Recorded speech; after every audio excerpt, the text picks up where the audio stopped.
ఇప్పుడు నవరత్నాలు అంటే నవరత్నాలు కాదు, ఒక్కొక్క రత్నం వెనక చాలా ఉంటాయి.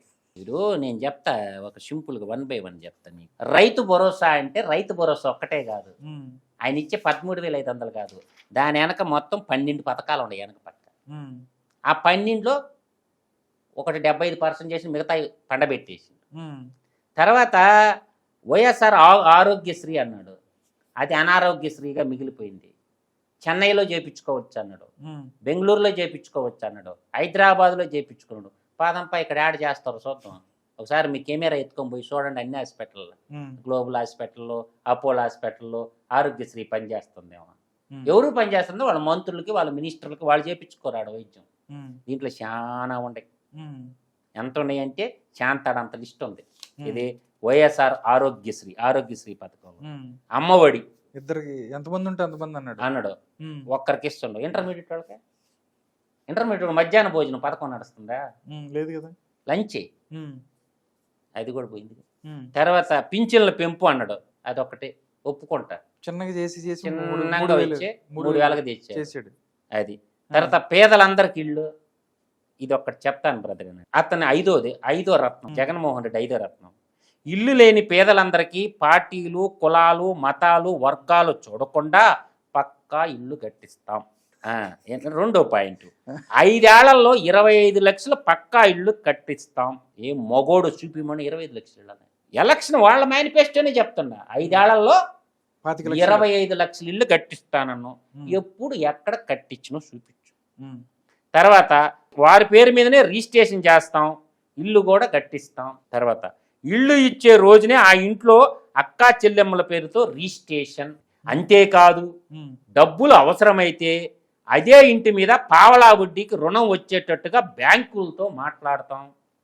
నువ్వు ఇళ్ళే కట్టకపోతే ఇంకా బ్యాంకులతో నువ్వు మాట్లాడే వాళ్ళకి రుణం ఇచ్చేది ఇప్పుడు పావలా వడ్డీ. ఇది జగన్మోహన్ రెడ్డి యొక్క హిస్టరీ ఈ యొక్క పథకంలో. తర్వాత వైఎస్ఆర్ విద్యా దీవెన. ఈ ఇంటర్ మరియు చదువుకునే పిల్లలకి ఏడుంది ఫీజు రింబర్స్మెంట్. ఇంటర్ వాళ్ళకి ఉంది ఫీజు రింబర్స్మెంట్. పేదల చదువుకు అయ్యే ఖర్చును పూర్తిగా భరిస్తాం. నీ ఇష్టం వచ్చిన ఇంజనీరింగ్ కాలేజీకి బా, ఫీజులు అన్నీ కడుతుండా? అలా 32,000 కదా వాళ్ళకి ఇస్తుండేది. ఇంజనీరింగ్ చదివే పిల్లలకి మొత్తం ఫీజు రింబర్స్మెంట్ ఇస్తానండవు.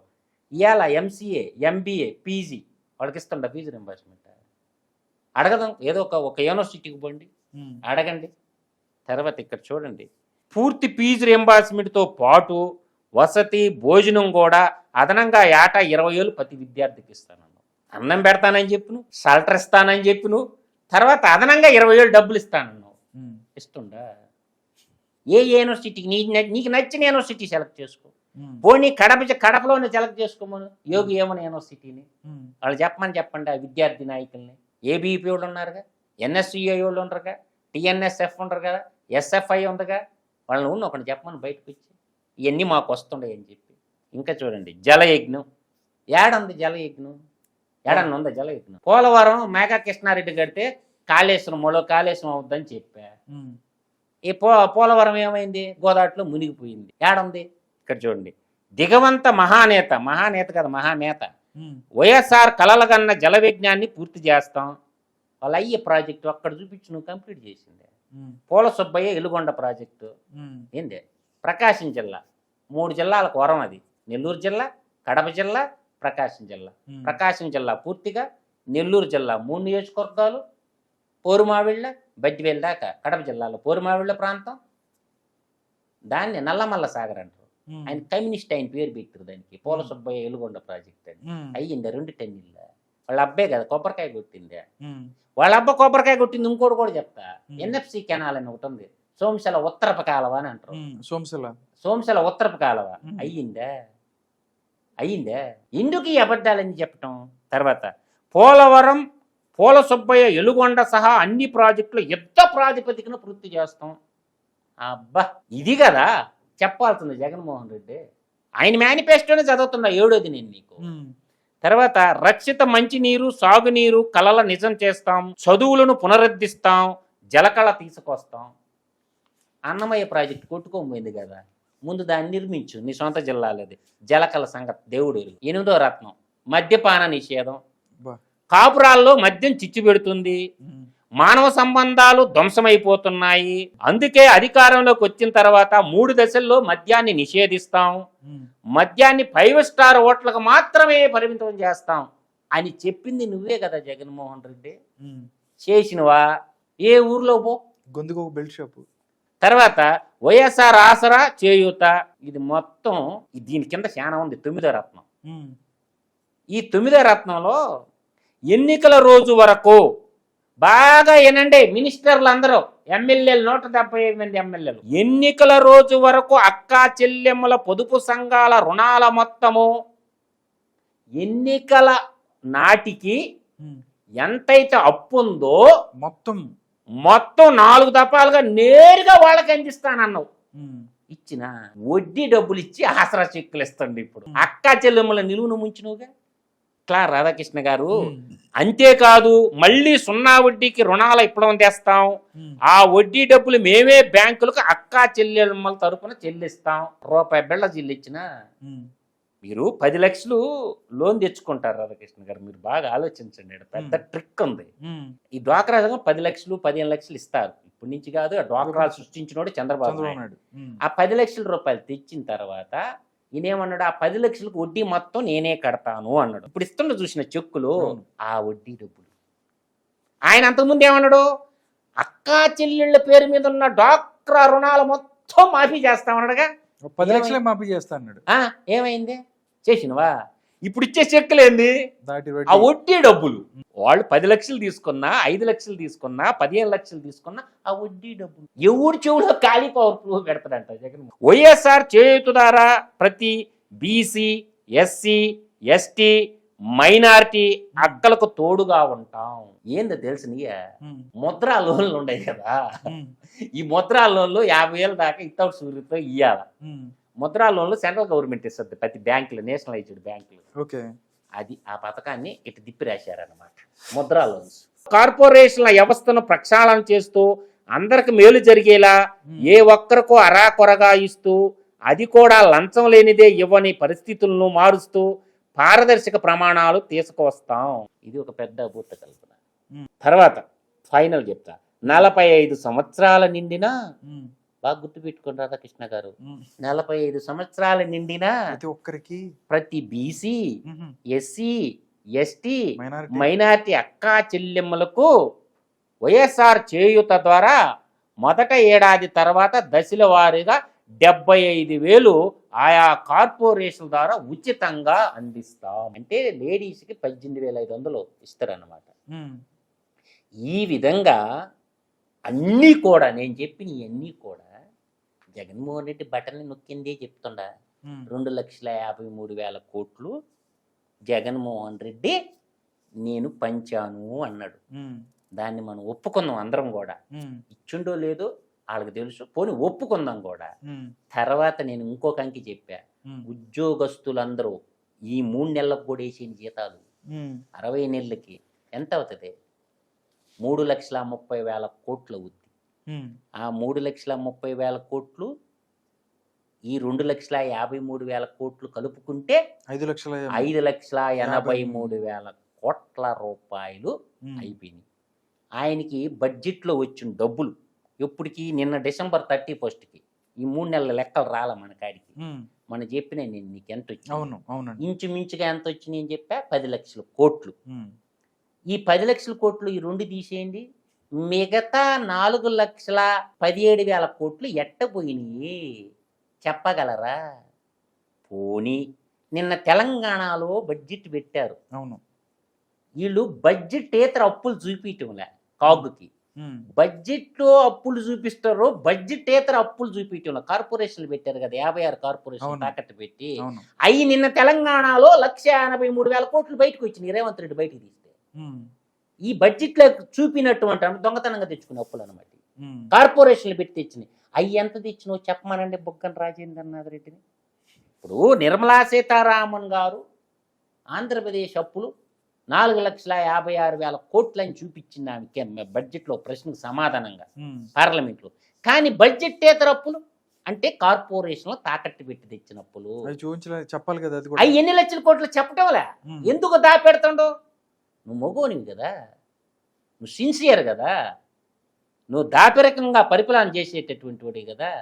ఇంకో ముచ్చట కూడా చెప్తాండా, డీజీపీ ఉన్నాడు కదా, ఏ బ్యాచ్ అయినా 92 బ్యాచ్, 86 బ్యాచ్ చూడ, 86, 87, 88, 89, 90, 91.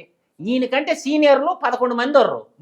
కానీ కసిరెడ్డి రాజేంద్రనాథ్ రెడ్డి డీజీపీ ఎట్టయింది? డీజీపీ కాదు ఇప్పుడు దాకా తెలియదు మీ అందరికీ, అడిషనల్ డీజీపీ, తాత్కాలిక డీజీపీ అంతే ఆయన, పర్మనెంట్ డీజీపీ కాదు ఆయన. కసిరెడ్డి రాజేంద్రనాథ్ రెడ్డి చెప్పండి పర్మనెంట్ డీజీపీ అనే, తాత్కాలిక డీజీపీగా పెట్టి 2 ఏళ్ళ నుంచి పనిచేస్తాడు. నిన్న కేంద్ర ప్రభుత్వం ఉత్తరాలు వేసింది ఆంధ్రప్రదేశ్, ఏరనైనా పర్మనెంట్ డీజీపీని పెట్టండి రా అంటే మీ సీనియర్స్ లిస్ట్ పోవాలా, 86 వాళ్ళు ఉండరు, 86, 87, 88, 89, 90, 91 బ్యాచ్ వాళ్ళు ఉన్నారు, 11 మంది ఉన్నారు. కసిరెడ్డి రాజేంద్రనాథ్ రెడ్డి కంటే సీనియర్లు. తాత్కాలిక డీజీపీ పరిస్థితిలో పరిపాలిస్తున్నటువంటి ముఖ్యమంత్రి ఏం చేయగలుగుతున్నారు జగన్మోహన్ రెడ్డిని? మోడీ అండదండలు పుష్కలంగా ఉండే అతనికి. అదాని మన దేశ ప్రధాని ఒక్కటే, అదానిని బుట్టలో వేసుకున్నాడు. ఆంధ్రప్రదేశ్ పోర్టులు రాసిచ్చేసాడుగా అదానికి, అందువల్ల అదాని జగన్మోహన్ రెడ్డి చేతిలో ఉంటాడు, దేశ ప్రధాని అదాని చేతిలో ఉన్నాడు. ఇక్కడ నుంచి ఆపరేట్ చేస్తున్నా, ఆపరేటింగ్ సిస్టమ్ అది, ఇంకేం లేదేడా. సిస్టమ్ అంటే ఇదే, అదాని మన దేశ ప్రధాని, జగన్మోహన్ రెడ్డి అదాని ప్రధాని, ఇలా పోవాలి మీరు, అప్పుడు అర్థం అవుద్ది జగన్మోహన్ రెడ్డి బలం బలహీనత ఏందనేది. తర్వాత అతని ఈడీ సిబిఐ కేసుల్లో ఉన్నాయి కదా, ఆ ఈడీ సిబిఐ కేసుల్లో వాదిస్తున్న లాయర్ నిరంజన్ రెడ్డి లా మొత్తాన్ని చూసుకుంటుండు. రాజ్యసభ ఎంపీ ఇచ్చాడు ఆయనకి, మన తెలంగాణ నిరంజన్ రెడ్డి హైకోర్టు ఉన్నాడు, ఆయన ఆ కేసులన్నీ చూసేది, ఆయన రాజ్యసభ మెంబరు. ఈ జడ్జిలందరినీ మేనేజ్మెంట్ చేసేది నిరంజన్ రెడ్డి గారు. అది ఏమని చెప్పాలి, ఎంత అని చెప్పాలి, ఆ విధంగా మనం ఆలోచిస్తూ ఉంటే రాధా గారు, ఆ ఆంధ్రప్రదేశ్లో మనం స్పష్టంగా ఒకటి అప్పుడప్పుడు అనిపిస్తుంది ఆంధ్రప్రదేశ్. ఈ ఆంధ్రప్రదేశ్లో మనం బాగా చూసుకుంటే ఎన్నో కేసులు పెండింగ్ ఉన్నాయి ఆంధ్రప్రదేశ్లో. ఒక అవినీతిపరుడు రాజ్యపాలకుడైతే, ఒక ఉన్మాది రాజ్యపాలకుడైతే, ఒక మూర్ఖుడు రాజ్యపాలకుడైతే, ఒక అవివేకి రాజ్యపాలకుడైతే, ఒక మానసిక వికలాంగుడు రాజ్యపాలకుడైతే, ఒక సైకో రాజ్యపాలకుడైతే, ఎదవలకు పదవులు దక్కితే ప్రజలు బిచ్చగాళ్ళు బానిసలవుతారు.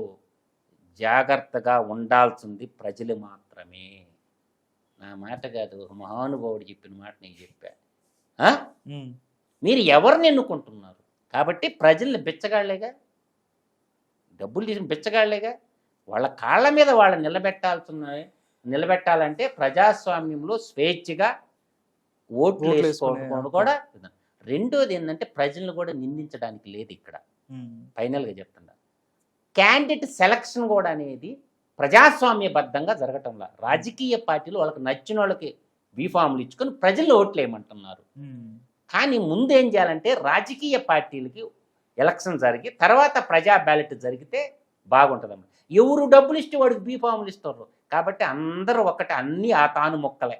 కాబట్టి మనం ఆలోచించుకోవాల్సిందంటే ప్రజాస్వామ్యాన్ని పరిరక్షించుకోవాల్సింది అల్టిమేట్గా ప్రజలే. అందువల్ల నేను అంటుండేది ఏంటంటే జర్నలిస్టులైనా, ఎనలిస్టులైనా, ప్రొఫెసర్లైనా, లెక్చరర్స్ అయినా గళమెత్తి మాట్లాడండి, నిజాన్ని నిర్భయంగా మాట్లాడండి. అందుచేత ఏంటంటే మాట్లాడకపోవడం, నిజాలు చూపించుకోకపోవడం, మాట్లాడకపోవడం నేరం. భారతదేశంలో మాట్లాడితే నేరం అంటారు కదా, నేను అంటుండేది అంటే మాట్లాడకపోవటమే నేరం. ఎవడో కొడతాడు, ఎవడో తంతాడని నిజాలు నిక్కచ్చిగా మాట్లాడకపోతే భారతదేశమే నాశనం అయిపోద్ది. భారతదేశం నాశనం అయిపోయింది అనుకో, ఎవరు ఏం చేయలేం. అప్పుడు ఏం చేయాలా? ఇలా ఢిల్లీ చుట్టుపక్కల రైతులు ధర్నా చేస్తారు. ఎవరికన్నా పట్టింది ఈ దేశంలో? జర్నలిస్టులకు పట్టిందా, మీడియాకు పట్టిందా? ఎవడు చూపించడం కూడా చూపించట్లేదు. ఎందుకు? భయం. మోడీ అంటే భయం. మళ్ళీ ఆయన అనేది ఏముంది? ఎంఎస్పి అంటున్నారు. ఏమంది ఎంఎస్పి? ఆడలేదు చెప్పండి. రిలయన్స్ ప్రెస్లోకి పోతే ఎంఎస్పి లేదా? ఐటీసీ మాల్లోకి పోతే ఎంఎస్పి లేదా? తర్వాత మీరు డిమార్ట్కి పోతే ఎంఎస్సి లేదా? రతన్ దీప్ స్టోర్లోకి పోతే ఎంఎస్సి లేదా? ఫ్యాక్టరీలో ఉత్పత్తి చేసే ప్రతి దానికి ఎంఎస్పి ఉంటుంది. కానీ రైతు పండించే పంటకి ఎందుకు పెట్టలేదు మినిమం సపోర్ట్ ప్రైస్? నిన్నగాక మొన్న ఇచ్చారే ఎంఎస్ స్వామినాథన్కి భారతరత్న. ఇచ్చే ఉపయోగం ఏముంది? ఆయన ఏమన్నాడు? Production cost, family energy, production cost, family energy అంటే ఫ్యామిలీ ఇంట్లో పనిచేస్తారుగా పొలంలో, వాళ్ళ వేతనాలు కూడా, శ్రమశక్తిని కూడా లెక్కగట్టి, ప్రొడక్షన్ కాస్ట్ని వాళ్ళ వేతనాలను లెక్కగట్టి దానికి 2.5% యాడ్ చేయమన్నాడు. దాని మీద 50% యాడ్ చేసి పెట్టమని చెప్పారు ఎంఎస్పి. ఈరోజు రైతు పండించేటటువంటి పంటకి గిట్టుబాటు ధర లేదు. ఆ ధర లేనప్పుడు దాన్ని చట్టబద్ధం చేయమని అడుగుతారు. రైతు పండించే పంటకి చట్టం లీగలైజ్ చేయమని అడుగుతారు. మీకు వచ్చిన బాధ ఏంటి? లీగలైజ్ చేస్తే ఏం తప్పేంటి అని నేను అడుగుతున్నాను. గోధుమలు, వరి, మిల్లెట్స్ ఏం తిని బతుకుతారు భారతదేశ పౌరులందరూ? రైతుకు ఆదాయం లేకుండా పంటలు ఎలా పండిస్తారు?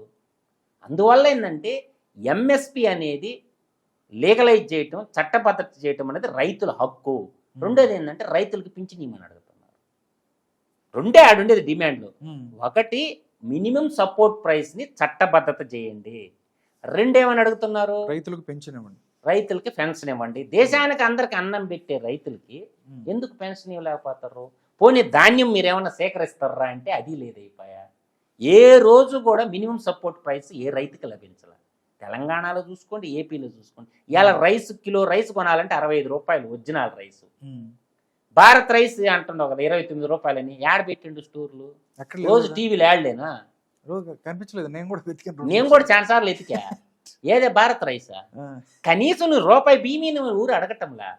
కుప్పలు తెప్పలు పడి ఉండే గోడాముల్లో. ఎఫ్సిఐ గోడాములు ఎంత ఉందో తెలుసా? ఇంకా 2 సంవత్సరాలు వర్షాలు పడకపోయినా అంత రైస్ నిల్వ ఉంది. కాబట్టి నేనంటుండేది ఏంటంటే ప్రజలకేమో కొనాలంటేనేమో ఎక్కువ ఉంది ప్రైస్, తర్వాత రైతుకేమో పావలా, ఏడకొస్తే రూపాయి. ఇది ఎక్కడ రాజనీతి అన్నమాట.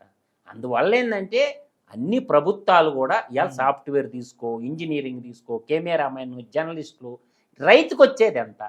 2 రూపాయలు రైతు దగ్గర ఆనియన్స్ కొంటే బయట మార్కెట్లో 20 రూపాయలు ఉంటాయి. ఈ మధ్యలో 18 రూపాయలు ఊడిగొట్టేస్తుంటారు. ఇది డిఫరెన్సియేషన్. కావాలంటే చూసుకోండి మీరు ఏ ప్రొడక్ట్ అయినా. అందువల్ల ప్రభుత్వాలు ఏసీ గోడౌన్లు పెట్టి రైతు దగ్గర ఎంత పండించినా ప్రభుత్వమే కొని, ప్రభుత్వం కానించి ఈ దళారులు కానీ కొంటే అప్పుడు వస్తుంది. దళారులకు డైరెక్ట్ కొనుక్కోమని చెప్పడం ఏంది? కాబట్టి ఈ మినిమం సపోర్ట్ ప్రైస్కి చట్టబద్ధత కల్పించాల్సింది ప్రభుత్వాలే. నీ కాడ సర్ప్లస్ ఉందనుకో ఇతర దేశాలకు ఎక్స్పోర్ట్ చేయి. ఎవడొద్దంటాను నిన్న? మామిడి పంట పండిస్తే రైతులకు గిట్టుబాటు ధర ఉండదు, నిమ్మకాయలు పండిస్తే ఉండదు. అందువల్ల ఏంటంటే మినిమం సపోర్ట్ ప్రైస్ అనేది రైతులకి ఇపోతే వ్యవసాయం అనేది అంతరించిపోద్ది. ఈ దేశ 145 కోట్ల మంది ఏం దీన్ని బతకాల? పండియటమే రైతు తప్ప. కాబట్టి వాళ్ళ మీద బాష్పగోళాలు, వాళ్ళ మీద ఏదో పాకిస్తాన్ మీద యుద్ధం చేసినట్టు చేయటం, వాళ్ళు కూర్చోబెట్టి మాట్లాడవచ్చుగా. ఈ మొండలు ఉన్నారు కదా 29 రాష్ట్రాల్లో ముఖ్యమంత్రులు, 29 రాష్ట్ర వ్యవసాయ మినిస్టర్లు ఉన్నారు కదా, అందరిని ఢిల్లీకి పిలిపించి కూర్చోబెట్టి కమిషన్ ఉంటుంది, ఫార్మర్స్ కమిషన్ ఉంది. ఏం చేస్తున్నారు మీరంతా? కూర్చొని మాట్లాడవచ్చు కదా. ఏం చేస్తే బాగుంటుంది రైతులకి, ఏం చెయ్యాలనేది కూర్చొని మాట్లాడవచ్చుగా. రాష్ట్ర ప్రభుత్వం, కేంద్ర ప్రభుత్వం కలిసి పనిచేయాల్సినటువంటి వ్యవస్థలో ఇవాళ పంజాబ్, హర్యానా రైతులకు పట్టిందా? దక్షిణ భారత రైతులకు పట్టదా? రైతులందరూ బయటకు వచ్చారనుకో దేశం సప్తమించిపోద్ది. ఏం తిని బతుకుతారు అందరూ? కాబట్టి ఈ ఉచిత పథకాలు ఇవ్వనేకూడదు. ఉచితం కొన్నిటికే ఉండాలి. అన్నీ ఉచితం ఇచ్చుకుంటా పోతే దేశం ఏమైపోద్ది? కాబట్టి పంట పండించడమే తప్ప రైతుల. కాబట్టి పంటలు అధికంగానే పండించాలా, ఎక్స్పోర్ట్ క్వాలిటీ పండించి ఇతర దేశాలకు ఎక్స్పోర్ట్ చేసుకోవాలా.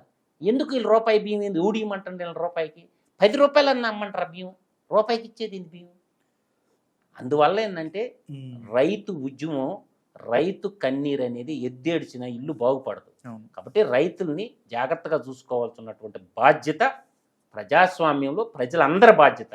అందరం ఆకలేస్తే అమ్మ అంటాం, అమ్మ చేతి ముద్ద తినాలంటే రైతులు బాగుండాలి, మన పంట భూములు బాగుండాలి. కాబట్టి వ్యాపారవేత్తలేమో కోట్లు పడగలు ఎత్తిపోతారు, రైతులేమో ఏటా 1 ఎకరా భూమి అమ్ముకుంటారు. అందువల్ల ఏంటంటే ఆలోచించుకొని రైతు ఉద్యమాన్ని కూడా జర్నలిస్టులు, మేధావులు అందరూ కూడా సమర్థించాలా. దాన్ని చట్టబద్ధత కూడా కల్పించాలని నేను ప్రగాఢంగా కోరుకుంటున్నాను. Okay, thank you so much Madhu గారు. Thank you. నమస్కారం అండి.